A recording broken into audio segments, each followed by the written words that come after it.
Valentine තියන්නේ ආදරේ කරන කපල් වලට විතරද මාමි? නෑ මගේ තාත්තා පුතේ තුප්පි වගේ තනික දෙමුන්ට වැලන්ටයින් කියනවා. නේ අම්මා වගේ හංගුවා. අම්මා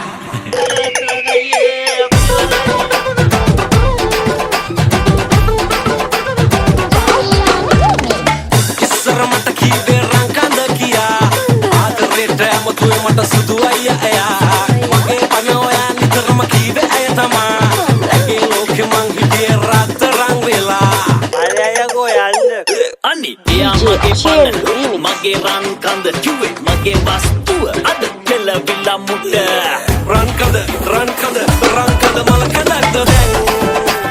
සුදු අයියාගේ මුණ කළුද දැන් උඹේ පණගේ හින්ද දැන් රත්තරන්ට බඩු බනිස්සවන්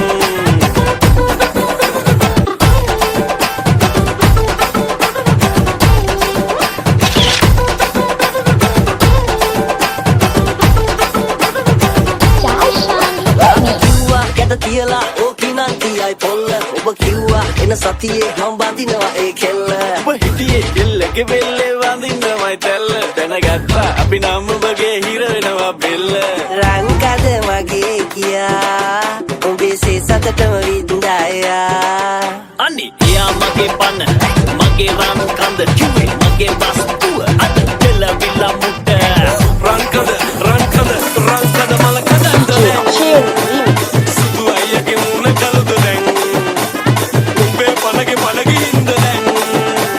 රත්තරන්ට බඩු බනිස්සවන් හැදෑව සෙට්ටි ගෙදරිලි නැවරදි අම්ම පලක්කට දැනුණා ආතලෝගේ සිටි බෝතලේ හිස්සටි කිව්ව බත මොට හිතුණා රෝලනු සති ගෑණි වොන් සති නන්දි විසලව මැවුණා මූණ බලා සිටුම්මිගේ ජාතකේ නුපිය වහන් අපි උන්නා නංගි වර්තමානයේ ඉමුමට ඉතිහාස කතන්දර වෙන කඩපුලි කිව්ව උඹේ දත ගලවල ඇඳි වතන කියලා නෝනා බැලවෙන්න බැලලෙන නලියන කොපියන ලොලි කොපිය කිමුණා දැන් මතලිය බංගස කරන්නේ පබුක්ක මෙලොකෙට කාමා ඉස්සර මට කීවේ රංකඳ කියා ආදරේට ඇමතුවේ මට සුදු අයියා එයා මගේ පණ ඔයා නිතරම කීවේ අය තමා ඇගේ ලෝකෙ මං හිටියේ රත්තරන් වෙලා අනි එයා මගේ පණ මගේ රංකඳ